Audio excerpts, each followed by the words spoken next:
नमस्कार, आप देख रहे हैं वर्ल्ड नंबर 1 न्यूज़ और मैं हूं आपके साथ तनु पारिया।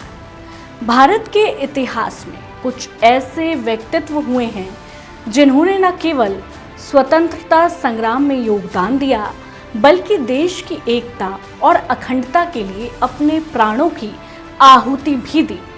ऐसा ही एक नाम है डॉक्टर श्यामा प्रसाद मुखर्जी, एक शिक्षाविद, राजनेता और प्रखर राष्ट्रवादी जिन्होंने भारत को एक नई दिशा दी। आइए उनके जीवन और योगदान की यात्रा पर हम आपको ले चले। 6 जुलाई 1901 को कोलकाता में एक प्रतिष्ठित बंगाली परिवार में श्यामा प्रसाद मुखर्जी का जन्म हुआ। उनके पिता आशुतोष मुखर्जी एक प्रसिद्ध शिक्षाविद और कोलकाता विश्वविद्यालय के कुलपति थे। श्यामा प्रसाद ने अपनी प्रारंभिक शिक्षा कोलकाता में पूरी की और कानून की डिग्री भी हासिल की। मात्र 24 वर्ष की आयु में वे कोलकाता विश्वविद्यालय के सीनेट के सदस्य बने, जो उनकी बौद्धिक क्षमता का प्रमाण था। अब आपको बताते हैं कि श्यामा प्रसाद जी का स्वतंत्रता संग्राम में क्या योगदान था। श्यामा प्रसाद मुखर्जी ने स्वतंत्रता संग्राम में सक्रिय भूमिका निभाई। वे हिंदू महासभा से जुड़े और बंगाल में हिंदुओं के अधिकारों की रक्षा के लिए आवाज भी उठाई। 1940 के दशक में जब देश स्वतंत्रता की ओर बढ़ रहा था, उन्होंने सांप्रदायिक हिंसा और बंगाल के विभाजन के खिलाफ संघर्ष किया।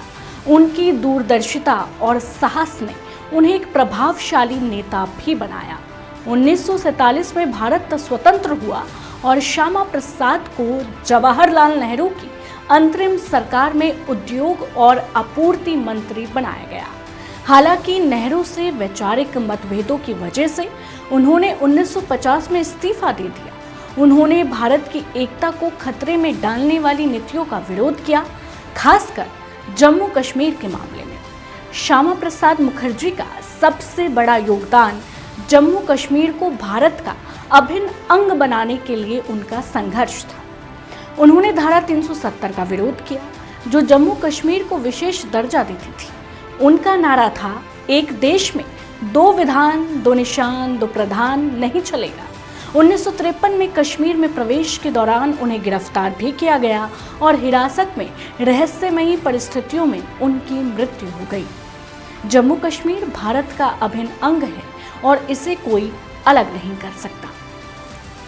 1951 में श्यामा प्रसाद ने भारतीय जनसंघ की स्थापना की, जो बाद में भारतीय जनता पार्टी यानी कि बीजेपी बनी। जनसंघ ने राष्ट्रवादी विचारधारा को बढ़ावा दिया और भारत की सांस्कृतिक एकता पर जोर दिया। आज भी उनकी सोच और बलिदान लाखों लोगों को प्रेरित करते हैं। फिलहाल के लिए इतना ही। देश की तमाम बड़ी छोटी खबरें जानने के लिए आप जुड़े रहिए हमारे साथ और देखते रहिए वर्ल्ड नंबर 1 न्यूज़।